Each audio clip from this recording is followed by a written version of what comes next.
సభకు నమస్కారం అండి. నా పేరు అప్పేష్, నర్సీపట్నం గ్రామం. మా అబ్బాయి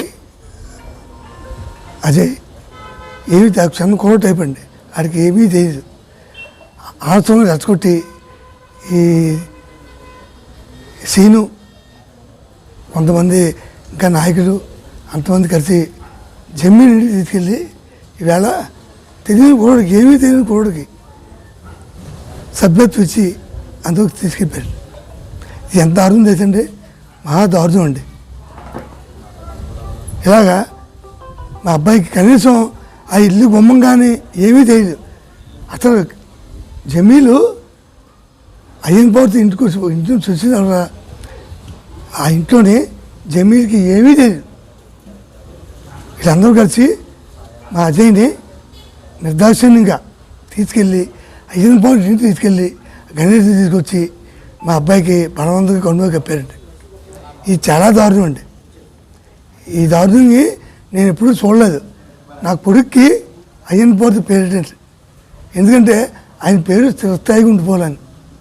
ఆయన కుటుంబం మేము చచ్చిపోతే మారిపోవాలి, కానీ మేము బతుకున్నసేపు అయ్యన్ పోతే ఫ్యామిలీని అవసరం, ఆ ఫ్యామిలీ మారం. ఇది సత్యం అండి, నిత్యత్యం. అలాంటి వాడిని తీసుకెళ్ళి మా కొడుకుని తీసుకెళ్ళి దారుణంగా, అతి దారుణంగా తీసుకెళ్ళి ఆ పార్టీలో ఇద్దరు పొడి 10 మంది 20 మంది 30 మంది ఉంటే పర్లేదు, ఇద్దరు మనుషులు తీసుకెళ్ళి పార్టీలో జాయిన్ చేసుకుంటుంటే అది మా మీద దెబ్బతోటి వాళ్ళు రాజకీయం చేద్దామని జమీన్ ఇంటి తీసుకొచ్చి జమీన్ దగ్గర పెట్టి ఈ గణేష్ అన్న వ్యక్తి, గణేష్కి అసలు రాజకీయం భవిష్యత్తు ఉందా, గణేష్ తెలుసా ఏమన్నా, ఆయనకే తెలియదు. ఆయన ఈవేళ పెద్ద రాజకీయం చేస్తారండి. ఇది ఎంతవరకు సభ్యతో మీరు అందరూ ఆలోచించి మీరు తగిన నిర్ణయం తీసుకుంటారని నేను చాలా బాధపడతానండి. బాధపడడం కాదండి, చాలా మేము ఈ పని చేసేందుకు మా అబ్బాయి మీద అసక్తిగా ఉన్నామండి. ఆయన ఏం చేస్తామండి, తిడతామా కొడతామా, ఏం చేస్తా చెప్పండి, ఏం చేయగలం? ఈ పార్టీలో ఉండండి, ఆ పార్టీలో చెప్పిందండి. మా అబ్బాయి ఇప్పుడు వచ్చి మా ఇంటికి రాలేదండి. నేను ఫోన్ చేశాను, నాకు ఫోన్ పెట్టేశాడు. ఏమో రాత్రి కొడితే చెప్తాను. పార్టీలో మాత్రం ఉండను. ఆడు ఉన్నా ఎవడండి, ఒక్కడే ఒకే ఒకడు. ఆడు వెళ్ళిపోతే ఏమో చెప్పండి. ఎంత ఎంత శిక్ష మాకు. మా అబ్బాయి పాపం పొద్దున్న సందీప్ ఇంట్లో పైకి రాలేదండి. ఆడు చేసిన పని ఆడికి చెప్పలేదు, నాకు చెప్పలేదు, ఎవరికీ చెప్పలేదు, వాళ్ళ అమ్మకే చెప్పలేదు. ఇది ఎంత దారుణం అండి. అంటే ఏదో పెళ్లి తీసుకెళ్ళి ఉండరండి ఆయన్ని.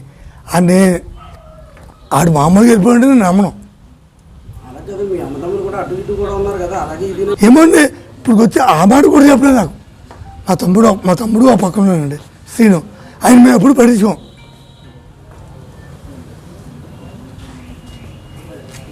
అందరికీ నమస్కారం అండి. ఈరోజు మార్నింగ్ నుంచి నాకు ఒక 100 ఫోన్లు వచ్చి ఉంటాయండి. దేనికని అందరికీ ఫోన్ చేసి లిఫ్ట్ చేస్తుంటే మీ తమ్ముడు వైసీపీలోకి వెళ్ళిపోయాడు కదా, కొండ వేయించుకున్నారు కదా అని అందరూ మాట్లాడుతున్నారు. ఇదేంటి మాకు ఇంటిమేషన్ ఇవ్వకుండా చెప్పకుండా వెళ్ళిపోవడం ఏంటని మాకు తెలియలేదు. ఫొటోస్ అవి పంపించారు. ఫొటోస్ అవి పంపించి చూస్తే వెళ్ళిపోయాడు పార్టీ. మా చిన్నని తీసుకొని వెళ్ళాడంట. మాకు ఆ విషయం తెలియదు, ఫోటోలు వచ్చే వరకు మాకు తెలియదు. ఇది ఎంతవరకు కరెక్ట్ అని అడుగుతున్నానండి. మేము రాజకీయంగా ఫస్ట్ నుంచి అయినపతి కుటుంబానికే చేస్తున్నాం. ఫస్ట్ నుంచి నాన్నగారి నుంచి మా తాతగారి నుంచి మేము కూడా. మా చిన్నాళ్ళందరూ వెళ్ళిపోయినా మేమే ఫస్ట్ నుంచి ఉండి ఇదే ఫ్యామిలీకి ఫస్ట్ నుంచి చేసుకునే వస్తున్నాం. అలాంటిది మా తమ్ముడిని ఫైనాన్షియల్గా ఇబ్బంది ఉన్నామని ఆయన ఇబ్బంది పెట్టి తీసుకెళ్ళారండి. ఇది ఎంతవరకు కరెక్ట్ అని అడుగుతున్నాను నేను. అనవసరంగా కుర్రోడి జీవితం నాశనం చేస్తున్నారు. ఇచ్చే స్థాయి ఇక్కడ ఇలా చేశారండి. ఆ డబ్బులు పెట్టి మా ఫ్యామిలీని వాళ్ళు పెడతీసేసారు. తల ఎత్తుకోలేకపోతున్నాను నేను.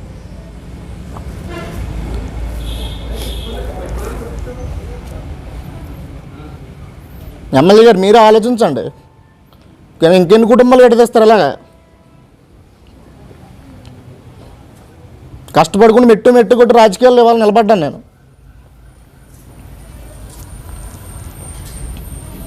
మా తమ్ముడిని నన్ను విడదీసి మీరు ఏం సాధిస్తారండి? 10,000 గురించి 20,000 గురించి మా జీవితాలు నాశనం చేద్దాం అనుకుంటున్నారా? నెక్స్ట్ వచ్చి టీడీపీ గవర్నమెంటే తోలు తీసేస్తాను ఒకటికిను.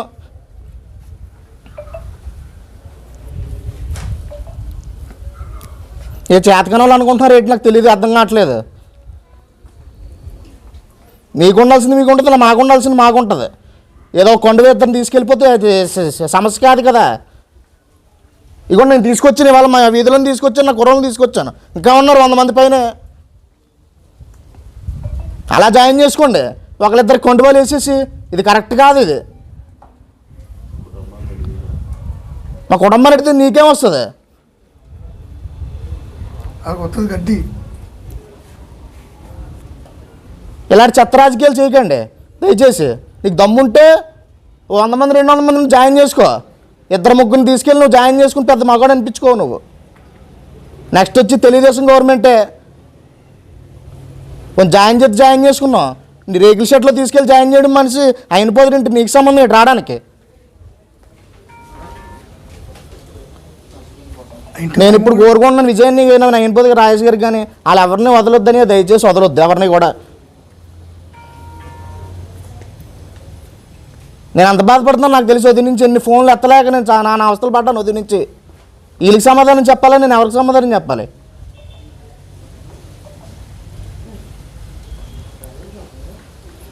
చేయంగా రాజకీయించే, లేకపోతే వెళ్ళిపో ఊరు. ఎందుకు ఇక్కడ నీకు? వెళ్ళిపో చేత కాకపోతే. 2-3 తీసుకెళ్ళి రాజకీయం చేయడం కాదు. ఇక నాకు సమస్యను తెలిసి తీసుకొస్తే ఫోన్ చేస్తే వెంటనే మా వాళ్ళు వచ్చారు. 10 మంది 20 మంది ఉండాలి కదా. ఓటొక్క లేనడం కూడా కొండ వేసేస్తున్నావు అంట. నీ పార్టీ వల్లే ఇంతకుముందు ఉన్న వాళ్ళు ఫ్లెక్సీలో ఫోటోలు చేసి వాళ్ళని కూడా జాయిన్ చేసుకుంటున్నావు అంట. కొంచెం ఎక్కడ హాస్పిటల్ అక్కడ చూపించుకో, పిచ్చెక్కిందేమో. ఏం సాధించావని చెప్పు. ఇవాళ తీసుకెళ్ళి జాయిన్ చేసుకుని ఏం సాధించావు? ఆ జమీల్ గారు వెనకాల ఎవరు లేరు, అతను కూడా ఏం సాధించాడు నాకు అర్థం కావట్లేదు. మీకైనా ఎమ్మెల్యేకైనా కంటెస్ట్ చేస్తున్నా, ఎమ్మెల్యే గెలిచో 2 జాయిన్ చేసుకోవడానికి సిగ్గులేదా? అడుగుతారు జనాలు, అడుగుతారని కూడా బాధ్యత లేదా?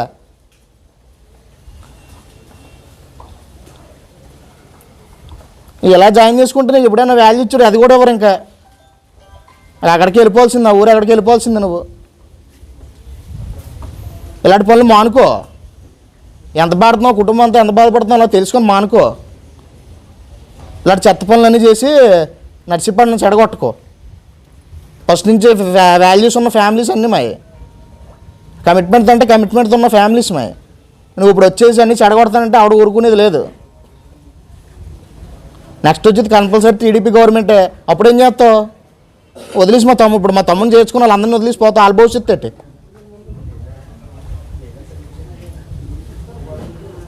ఇలాంటివన్నీ మానుకుంటే మంచిది.